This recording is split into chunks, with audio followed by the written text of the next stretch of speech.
जनसुराज इतना हिम्मत कैसे दी है आपको, इतना हौसला कैसे दिए कि आप राजनीति में आने लगा? वो सुशांत सिंह राजपूत जब उनकी हत्या हुई तो कि ये यूथ क्लब चीज क्या है, इसका मूल उद्देश्य क्या है खोलने का, और इसमें क्या क्या कार्य होता है, इसके बारे में संक्षिप्त में बताइए भैया। मुफ्त में ट्यूशन क्लासेस की व्यवस्था कराई जाती है यूथ क्लब के माध्यम से। 60% उस पे जनसुराजी के यूथ क्लब से जुड़े युवा साथी का कब्जा है। मतलब रेस्पॉन्स क्या आ रहा है भैया जनसुराज को लेकर? महिलाओं के रेस्पॉन्स क्या है, मतलब बुजुर्गों का रेस्पॉन्स क्या है? आज तक महिलाएं सिर्फ एक चुप्पा वोटर कहा जाता है। बिहार में और बिजनेस आगे बढ़ने के लिए क्या क्या किया जा सकता है? 5 लाख रुपए दहेज मिल रहा है, और यदि पता चलता था कि वो बच्चा सीएम साइंस से पढ़ा हुआ है तो उसको 6 लाख मिलता था, यानी 1 लाख ज्यादा। तो उसका एजुकेशन मॉडल जनसुराज का ये होगा। कितना उम्मीद है आपको, आप कुछ कर पाएंगे बिहार के राजनीति में? क्या उम्मीद लग रहा है आपको, एक बार बताइए।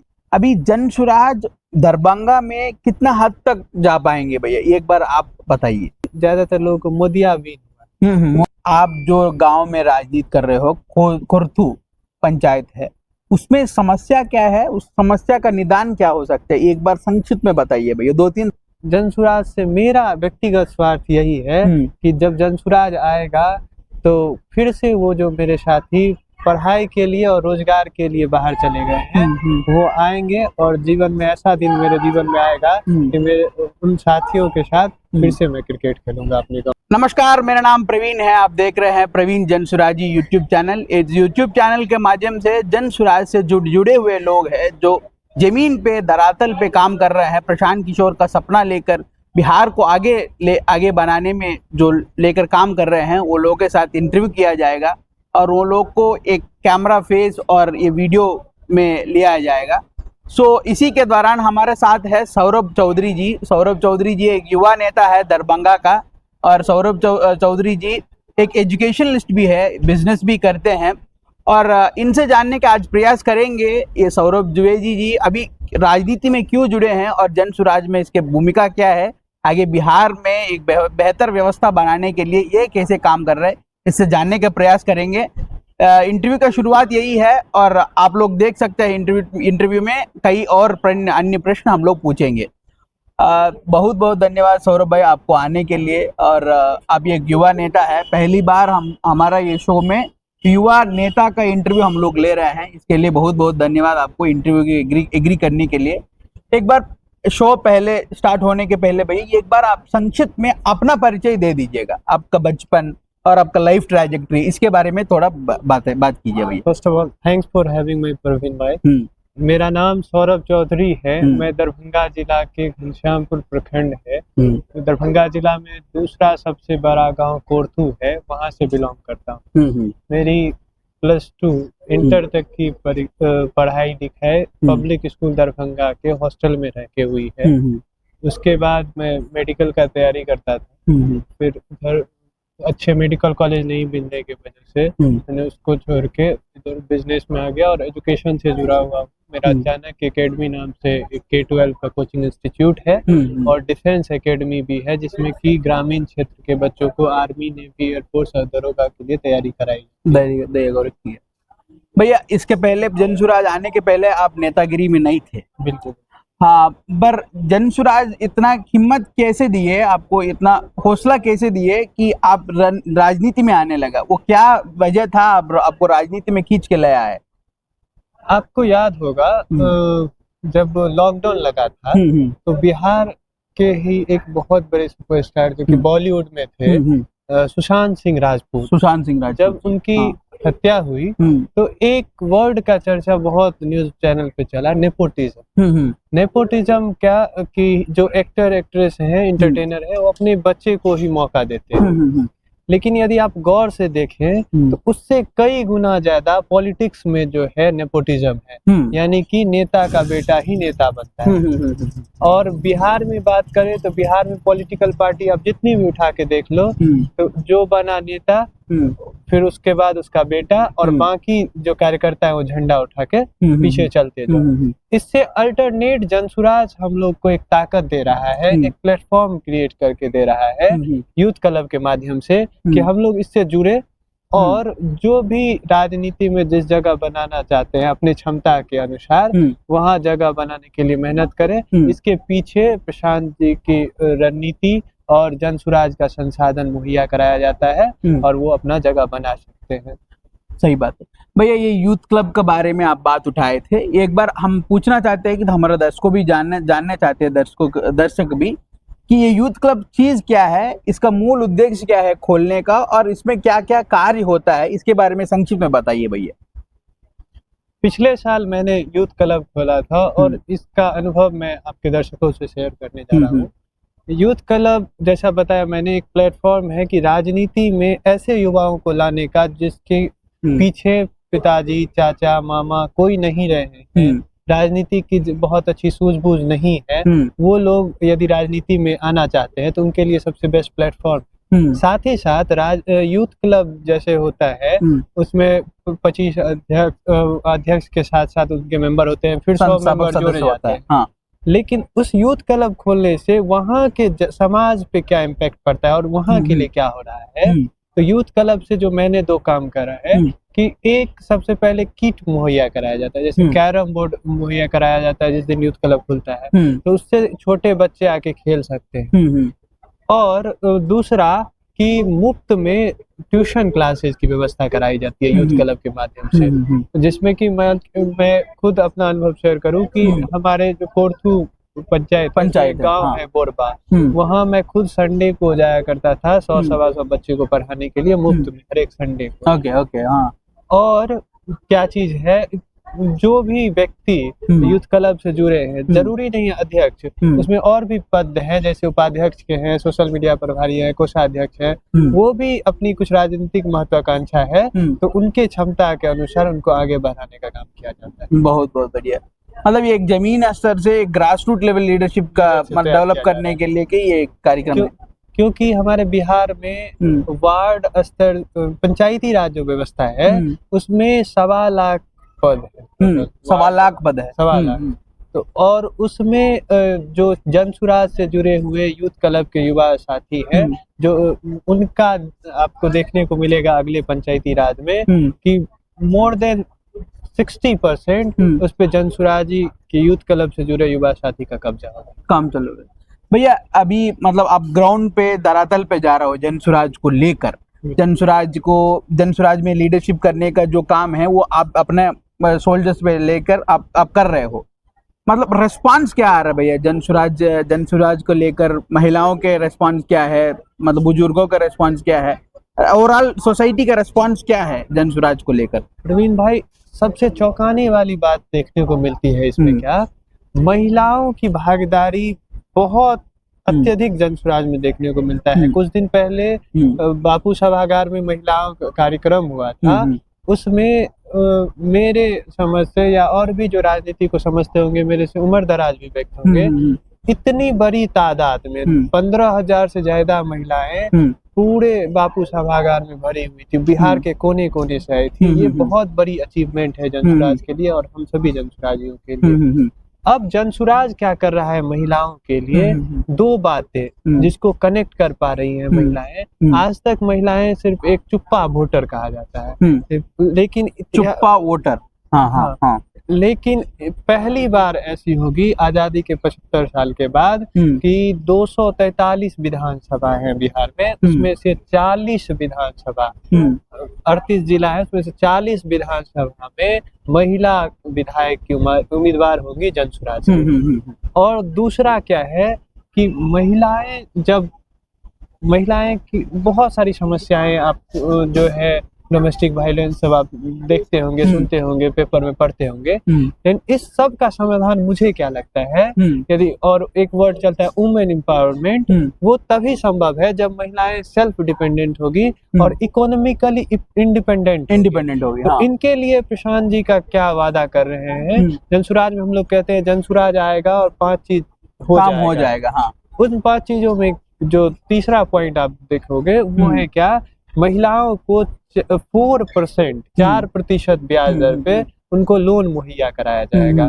और जब वो लोन लेकर के अपना छोटा सा स्वरोजगार करेंगी, जैसे कि वो 1-1.25 लाख यदि उनको रुपया दे दिया जाए, तो आज के समय में सोलर से चलने वाली मशीनें आती हैं, तो अपने घर का काम करने के साथ साथ वो भी कर सकती है। इसकी चर्चा एमएसएमई मिनिस्टर जब रहे थे गिरिराज सिंह जी, हमारे बिहार के बेगूसराय के हैं, नितिन गडकरी जी ने भी करा, लेकिन इस पे काम हुआ नहीं, एग्जीक्यूट नहीं हुआ। क्यों नहीं हुआ?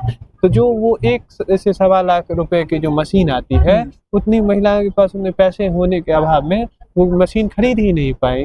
लेकिन हम जनसुराज प्रशांत जी क्या कह रहे हैं, जो 4% ब्याज दर पे लोन देंगे, उससे वो मशीन खरीद के स्वावलंबी बन सकती है महिला। और जब आप ये बात बता रहे तो महिलाओं को महिला क्या रिस्पॉन्स दे रहे हैं? मतलब जब महिलाओं को ये बात बता रही है तो महिलाएं प्रशांत जी को और जनसुराज जी को भर भर के आशीर्वाद दे रही है, और उन लोगों को एक आशा और उम्मीद की नजरों से जनसुराज को देख रही है।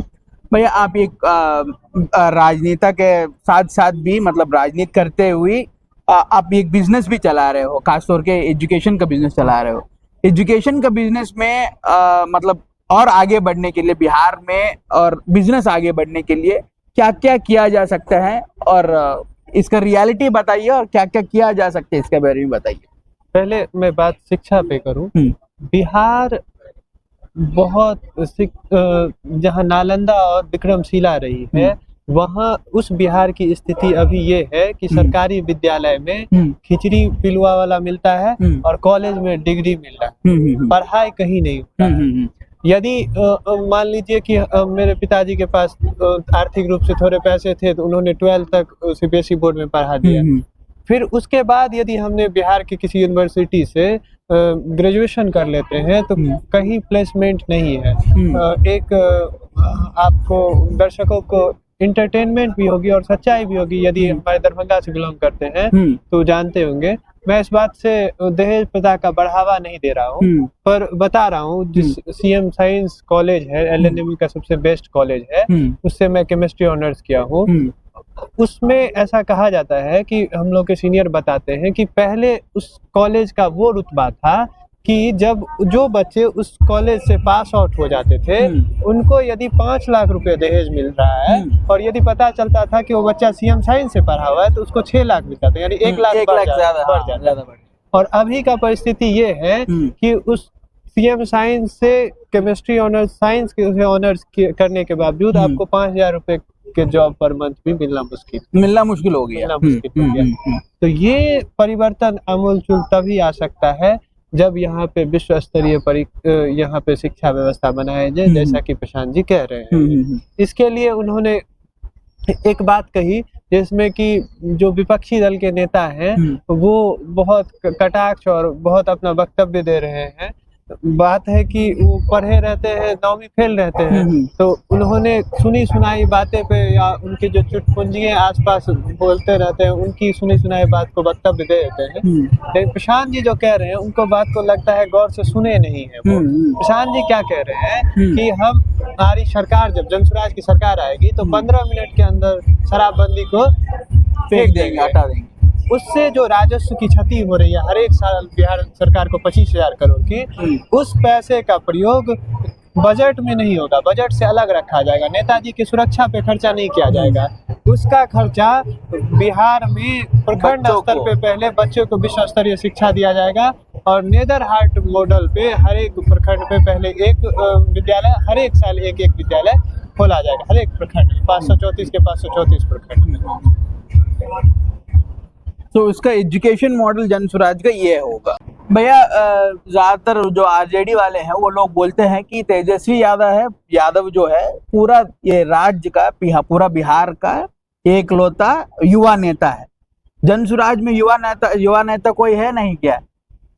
कोई उभर नहीं पाएंगे? तेजस्वी यादव जी जो है वो लालू यादव की बनाई हुई पार्टी आरजेडी के लीडर हो सकते हैं, आरजेडी से जुड़े हुए लोगों की युवा नेता हो सकते हैं, बिहार के युवाओं के नेता नहीं हो सकते, सबसे पहली बात। और आपको यूथ क्लब में ऐसे उनसे ज्यादा शिक्षित, यादव समाज से भी और अन्य समाज से भी उनसे ज्यादा शिक्षित, उनसे ज्यादा ज्ञानी और बुद्धिमान युवा जो है जुड़े हुए हैं, उनको जरूरत है कि एक सही प्लेटफॉर्म देने का, जो कि जनसुराज दे रहा है।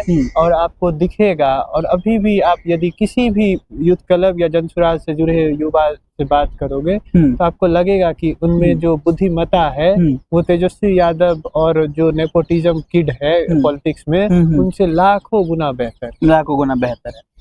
भैया ये बिजनेस के बारे में हम लोग बात कर रहे हैं थोड़ा इससे पहले।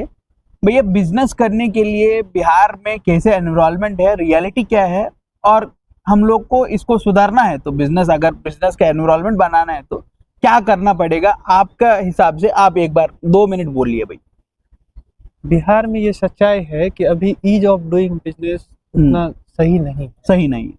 और आप यदि युवाओं से बात करोगे, और मैं अपना अनुभव इसमें शेयर करूं तो गांव में मिल रहे युवा या फिर हमारे ऐसे साथी जो कि पटना दिल्ली जाके सरकारी नौकरी कर रहे हैं, छोटी मोटी रोजगार के लिए चले गए हैं, यदि उनसे बात करते हैं तो उनसे इन डेप्थ यदि बिजनेस पे चर्चा होती है तो उनमें बहुत सारे स्टार्टअप आइडियाज हैं और जरूरत है उनको सही मेंटोरशिप की और पूंजी की। यदि पूंजी उनको उपलब्ध करा दिया जाए तो बिहार आने वाले समय में स्वरोजगार के माध्यम से उन युवाओं में इतनी क्षमता है कि वो खुद को बिजनेस तो एस्टेब्लिश अच्छे से कर ही लेंगे, साथ ही साथ और 5-10 लोगों को रोजगार भी दे सकते। भैया ये 2 अक्टूबर के जब पार्टी गठन हुआ उसमें आप प्रशांत जी के साथ वो मंच पर बैठे हैं, हमको जितना याद है। मतलब ये क्या, मतलब ये मैसेज क्या देना चाहते हैं आपको मंच पर बिठा के प्रशांत किशोर या जनसुराज पार्टी क्या मैसेज देना चाहते हैं, एक बार आप बताइए। ये मेरे समझ से, और जो भी लोग उस जनसुराज पार्टी का स्थापना अधिवेशन देखे होंगे तो पहला ही बार ऐसा हुआ है कि 5000 नेता के लिए स्टेज बनाया गया। अभी तक क्या होते आया है बिहार में, एक व्यक्ति उभरा, वो पार्टी बनाया, उसके बाद उसका फिक्स है कि उसका बेटा नेता हो गया और उससे जुड़े हुए सारे झंडा उठाते थे। यहाँ क्या हो रहा है, प्रशांत जी ने अपने साथ 5000 ऐसे नेता को खोज के निकाले हैं जिसमें की क्षमता है बिहार को बदलने। तो मैसेज साफ है कि बिहार बदलना है और किसी एक व्यक्ति नहीं, सामूहिक प्रयास के जरिए बदलेगा। और यहाँ बात जनसुराज के माध्यम से राजनीतिक व्यवस्था नई बनाने की है और व्यवस्था परिवर्तन की बात है, ये बहुत बड़ी बात है। भैया ये जो बिहार में जब जो भी राजनीति करने आते हैं उसको ये बोला जाता है भैया बिहार में जातिवाद ज्यादा है, आप यही जाति से होंगे तो आप आगे जा सकते हो, आप तो मतलब जनरल में आते हो। यहाँ कितना उम्मीद है आपको, आप कुछ कर पाएंगे बिहार के राजनीति में, क्या उम्मीद लग रहा है आपको, एक बार बताइए। जब प्रशांत जी ने इस अभियान को शुरू किया था तो उनसे सबसे पहला प्रश्न जो है पूछा गया था यही कि आप ब्राह्मण जाति से आते हो और आपकी जाति की जनसंख्या बिहार में 4% ही है, आपकी दाल कैसे गलेगी, आप कैसे नई व्यवस्था बना सकते हैं। तो आप यदि देखिए तो विगत 17 वर्ष से नीतीश कुमार बिहार के मुख्यमंत्री बने। यदि परसेंटेज वाइज बात करें तो नीतीश कुमार की जाति की जनसंख्या है उससे तो बहुत ज्यादा जनसंख्या ब्राह्मण की है। लेकिन यहाँ बात ब्राह्मण और किसी जाति की हो नहीं रही, यहाँ बात प्रशांत जी कर रहे हैं हर एक जाति धर्म से में जो अच्छे लोग हैं उनको निकालने की बात। तो जब हर एक जाति धर्म में लोग अच्छे मिलेंगे, और बिहार की जनता बेवकूफ नहीं है, बिहार की जनता बहुत बुद्धिमान है।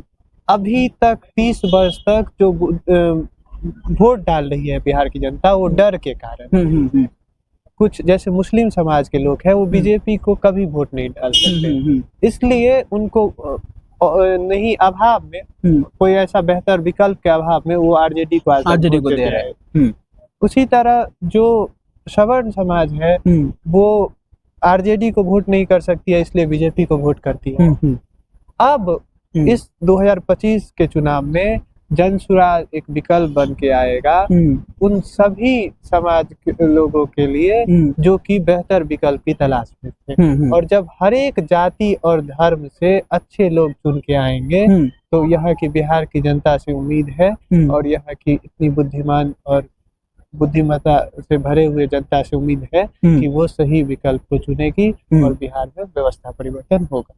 सही बात है भैया। भैया दरभंगा का जब हम राजनीति देखते हैं तो ज्यादातर भाजपा आरजेडी इसी में लड़ाई है, और इसको आधा सीट मिलता है तो उसको आधा सीट मिलता है, कोई भी क्लबिंग मिलता है, कुछ होता है। अभी जनसुराज दरभंगा में कितना हद तक जा पाएंगे भैया, एक बार आप बताइए, प्रभावित कर पाएंगे कितना हद तक? दरभंगा जिला का वर्तमान का परिस्थिति ये है, दरभंगा जिला में 10 विधानसभा है।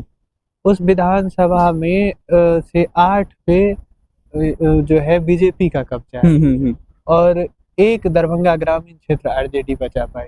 8 से 9 पे बीजेपी का कब्जा। तो हमारे दरभंगा जिला का भी वर्तमान परिस्थिति है कि ज्यादातर लोगों को मोदियाबिंद मोदियाबिंद हो गया। हाँ। मोदियाबिंद का अर्थ क्या है कि उनको अपने बच्चे की भविष्य नहीं दिख रहा है, उनके बच्चे को अच्छा शिक्षा नहीं मिल रहा है, उनके बच्चे को पहनने को अच्छा कपड़ा नहीं है, उनके घर के पास अच्छा रोड नहीं है, नाली गली की व्यवस्था नहीं ठीक है, उनको उससे मतलब नहीं है। वो वोट कर रहे हैं जिन मुद्दों पे, जैसे भारत पाकिस्तान पे, हिंदू मुस्लिम के नाम पे, तो उनको उस जिस मुद्दे पे ऐसा देखने को मिला है कि जिस मुद्दे पे जनता वोट करती है वो चीज कमोबेश होता है। उदाहरण के तौर पे हिंदू समाज जो है बीजेपी को वोट करा राम मंदिर के नाम पे। 23 साल के बाद राम मंदिर हुआ। सही बात। यहाँ की जनता मोदी जी का चेहरा देख के वोट डाली, भले उनके बच्चे रो रहे हो, पहनने को कपड़ा नहीं हो, पाँव में चप्पल नहीं हो, लेकिन मोदी जी का चेहरा हर एक न्यूज अखबार में, हर एक टीवी चैनल पे, हर एक गोदी मीडिया हो और हर एक पेट्रोल पंप पे उनका खिलखिलाता हुआ चेहरा दिख रहा है। भैया आप जो गांव में राजनीति कर रहे हो, कोरथू पंचायत है, उसमें समस्या क्या है, उस समस्या का निदान क्या हो सकता है, एक बार संक्षिप्त में बताइए भैया। 2-3 समस्या, उसका सॉल्यूशंस क्या हो सकते हैं, एक बात बताइए। कोरथू गांव में 2 पंचायत है, कोरथू बड़ा गांव, और मुझे जो यहाँ की मुख्य समस्या लग रही है कि युवाओं का बहुत हद तक पलायन हो गया है। मुझे याद है जब हम हॉस्टल से गांव जाया करते थे कुछ साल पहले, तो अपने दोस्तों के साथ क्रिकेट खेला करते थे, पर वही दोस्त जब ग्रेजुएशन के फर्स्ट पार्ट में ग्रेजुएशन कर लिए हैं, तो उन लोगों ने, जिनकी आर्थिक स्थिति परिवार की थोड़ी अच्छी थी, वो पटना दिल्ली जो है छोटे मोटे सरकारी नौकरी की तैयारी करने आ गए। और आपको जान के ताजुब होगा कि एक छोटे से क्लर्क लेवल की तैयारी के लिए 5 वर्षीय योजना में लग गया, 5 वर्ष से। और जब इलेक्शन की टाइम आती है तब सरकार की भी वोट लेने की मंशा है, उसी टाइम में निकालती है वैकेंसी, और तब कुछ बच्चे को होते हैं, उसमें एक आध को होते हैं, बाकी वो 99% वैसे ही है। और जिनकी आर्थिक स्थिति कमजोर है वो बच्चे दिल्ली बम्बई चले गए। और जनसुराज से मेरा व्यक्तिगत स्वार्थ यही है कि जब जनसुराज आएगा तो फिर से वो जो मेरे साथी पढ़ाई के लिए और रोजगार के लिए बाहर चले गए हैं, वो आएंगे और जीवन में ऐसा दिन मेरे जीवन में आएगा कि मेरे उन साथियों के साथ फिर से मैं क्रिकेट खेलूंगा अपने गाँव में। बहुत बहुत बढ़िया भैया। और यही है मेरा इंटरव्यू सौरभ चौधरी जी के साथ। सौरभ चौधरी जी बहुत कम उम्र में ब्लॉक कोऑर्डिनेटर बने हैं। ब्लॉक कोऑर्डिनेटर मतलब यूथ क्लब में से इलेक्शन होते हैं, सबसे बढ़िया जो जीतते हैं, सबसे बढ़िया जो प्रखंड यूथ क्लब जो चला रहे हैं उसको ब्लॉक कोऑर्डिनेटर बनाया जाता है, और उसी के माध्यम से सारे कार्यक्रम वहाँ यूथ क्लब के रिलेटेड होते हैं। उस पद में भैया बैठे हुए हैं और दरभंगा जिला के भी रहने वाले हैं और अच्छा खासा वहाँ काम कर रहे हैं, धरातल पर जाके कर रहे हैं। और आपको ये वीडियो अच्छा लगा तो ये वीडियो को लाइक कीजिए और सौरभ भाई को आपका शुभकामना दीजिए। और ये वीडियो अगर अच्छा लगा तो, और आपको ऐसे ही वीडियोस आप देखना चाहते हैं तो इस चैनल को सब्सक्राइब कीजिए ताकि आपको ये कंटेंट आ सके। और इसी के क्रम में हम एक बार जाने के पहले एक बार जय बिहार का नारा लगा के जाते हैं। सौरभ भाई से आग्रह करेंगे कि मेरे साथ नारा लगाइए भैया, मैं जय बिहार बोलूंगा, आप भी जय बिहार जय बिहार बोलिए। जय बिहार, जय जय बिहार, जय बिहार, जय जय बिहार, जय बिहार, जय जय बिहार। सबको प्रणाम।